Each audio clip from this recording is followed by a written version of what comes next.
Halo Sobat Kepo, what's up bro? Ya gua harap kalian semua selalu sehat dan juga bahagia. Selamat datang kembali di channel Pemersatu Baki.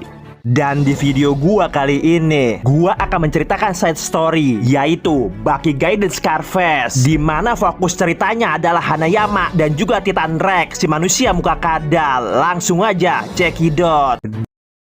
Di video yang sebelumnya, lantaran si Grandmaster dibuat marah, alhasil tulang si Rex dibuat patah-patah. Bahkan si Rex yang udah nggak berdaya terus-terusan dihantam secara membabi buta. Dan dengan tega, hidung si Rex sampai dibuat copot juga. Tapi kemudian secara nggak sengaja tulangnya nancep ke dada. Dan keadaan langsung berbalik seketika. Seakan balas dendam tanpa henti, si Boncel terus-terusan dia hantam. Hingga akhirnya si Boncel Kagadanta mengaku kalah juga. Kemudian cerita berganti ke markas Hanayama. Tampak di sana ada Tanaka dan juga bocah Hanayama yang lainnya. Tapi kemudian lagi asik-asik nyiapin makanan, tiba-tiba di luar ada keributan. Dan rupanya ada banyak polisi dan juga wartawan. Bahkan telah diberitakan terjadi banyak adu tembakan dan juga korban yang berjatuhan. Tapi Sonoda bilang sama Kizaki kalau apa yang diberitakan media berbeda dengan fakta. Dan ini adalah sebuah propaganda. Dan Kizaki yang masih heran langsung nanya lagi, kenapa bisa markasnya dikepung polisi. Tapi Sonoda langsung berkata kalau ini semua kuncinya ada di Hanayama. Tapi Sonoda juga mengatakan kalau dia kagak janji bisa memberikan bantuan. Secara sebagai polisi, dia akan bekerja sesuai fakta yang terjadi. Sementara itu, geng motor Shiba yang melakukan keributan juga dalam incaran. Bahkan Polkis juga mengatakan udah ada 2 atau 300 orang yang sudah ditahan. Tapi polisi menyimpulkan kalau mereka sengaja melakukan itu hanya untuk mengulur waktu. Secara mereka semua adalah anak buah dari Shiba. Dan di belakang Shiba tentunya adalah Hanayama. Dan bener aja, karena ternyata wakil komandan mereka memerintahkan untuk sengaja membuat keributan. Dan tujuan semua ini adalah menarik atensi polisi. Kemudian sekali lagi dia berkata, yang terpenting adalah jangan biarkan siapapun juga mendekati bandara. Dan seketika mereka semua langsung teriak "Ura!" Dan cerita kembali ke Hanayama. Di hadapan si Boncel yang ringsek kagak berdaya, Rex bertanya kepada Hanayama, apa nih setan, perlu dimampusin sekalian. Tapi kemudian si Rex langsung dihampiri Hanayama. Bahkan kepalanya juga dilus-elus. Cie. Dan karena Rex bilang dia kelaparan, makanya Hanayama mengatakan akan kasih traktiran. Sementara itu ternyata si tua zombie selamat dari blebek-blebek. Dan dia langsung melaporkan kalau junjungan mereka telah dikalahkan. Tapi lantaran handphone mereka udah dihack oleh hacker Bjorka, makanya informasi itu langsung disambut bahagia oleh kelompok Hanayama. Kemudian hari-hari telah berganti. Di sebuah pagi buta, 57 orang berkumpul di sana untuk menyelesaikan proyek mereka. Karena ternyata sebuah mobil lapis baja ingin dihadiahkan kepada bos mereka. Secara situasi yang kurang terkendali sering terjadi belakangan ini. Tampak di sana si Toramasa sebagai si perencana dan juga 57 orang petinggi lainnya. Nggak peduli dari kelompok mana juga, secara sukarela mereka ikut mengumpulkan dana. Sebab mereka berencana memberikan hadiah kejutan demi satu alasan, yaitu menjadikan bos mereka tetap aman. Makanya mobil lapis baja dengan kualitas terbaik mereka persembahkan. Bahkan si bapak sales mengatakan